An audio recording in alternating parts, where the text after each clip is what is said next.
BJP নেতার উপর গুলি চালানোর ঘটনায় গ্রেফতার ৮ দুষ্কৃতী। বুধবার বিজেপির ডাকা বন্ধের ডাক দেওয়া হয়, আর সেই মতোই বন্ধের সমর্থনে মিছিলে যাচ্ছিলেন ভাটপাড়ার বিজেপি নেতা প্রিয়াঙ্গু পাণ্ডে। তখনই তার গাড়ি লক্ষ্য করে গুলি চালানো হয়।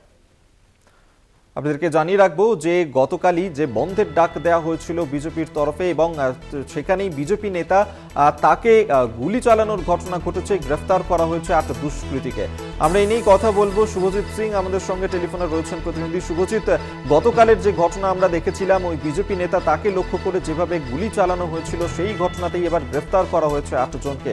কি আপডেট পাচ্ছ? দেখো, ঘটনার পরেই কিন্তু ভাটপাড়া থানার পুলিশের পক্ষ থেকে তদন্ত চালানো হয় এবং তল্লাশি চালানো হয় গোটা এলাকাতে যে কারা কারা এই ঘটনার সঙ্গে যুক্ত রয়েছে। বিজেপির তরফ থেকে ভাইরাল করা হয় যে পরিষ্কার দেখা যাচ্ছিল যে ৩ থেকে ৪ জন ব্যক্তি তারা আগ্নেয়াস্ত্র নিয়ে প্রকাশ্য দিবালোকে একদম ছিল বিজেপি নেতা প্রিয়াঙ্গু পাণ্ডের উপরে। তারপরে পুলিশের তরফ থেকে এই আটতলা বাগান এলাকা এবং ভাটপাড়ার বিভিন্ন অঞ্চলে তাদের ছবি দেখে তাদের তল্লাশি শুরু হয়। অবশেষে পুলিশের তরফ থেকে প্রথমে ৪ জন, পরে ২ জন, তারপর আবার ২ জন, অর্থাৎ মোট ৮ জনকে পুলিশ গ্রেফতার করেছে গতকাল রাত্রিবেলা পর্যন্ত। এবং আজ প্রত্যেককেই ব্যারাকপুর মহকুমা আদালতে পাঠানো হচ্ছে ভাটপাড়া থানার পুলিশের পক্ষ থেকে।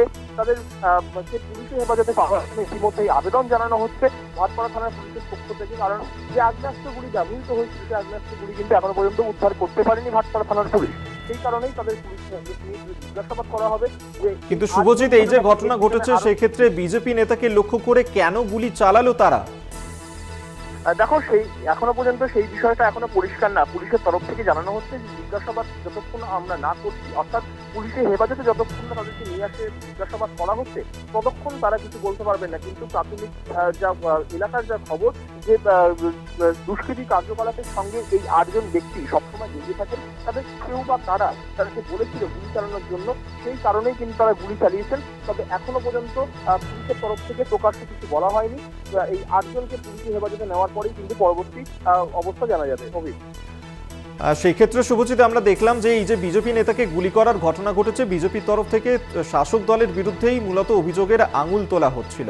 সেক্ষেত্রে শাসক দলের কি বক্তব্য? দেখো, শাসক দলের পক্ষ থেকে যে গতকালকে যে শাসক দলের বিরুদ্ধে যে অভিযোগ করা হয়েছিল বিজেপির তরফ থেকে, শাসক দলের বরাবরেরই বক্তব্য ছিল যে এই যে ভিডিওটি করা হয়েছিল সেই ভিডিওটি অনেক পুরনো ভিডিও, 2019-এ। তবে গতকালে যে ৮ জনের গ্রেপ্তারির প্রসঙ্গ, অর্থাৎ ৮ জনকে গ্রেপ্তার করা হলো, তারপর থেকে কিন্তু শাসক দলের তরফ থেকে কোনো প্রতিক্রিয়া এখনো পর্যন্ত পাওয়া যায়নি। আমরা অনেকবারই চেষ্টা করেছিলাম শাসক দলের নেতাদের সঙ্গে যোগাযোগ করার, বা জগদ্দল কেন্দ্রের বিধায়ক সোমনাথ শ্যামের সাথেও আমরা যোগাযোগ করার চেষ্টা করেছি। তিনি কিছুক্ষণ পরে সাংবাদিক একটি বৈঠক করে প্রকাশ্য ঘটনাটি বলতে পারে।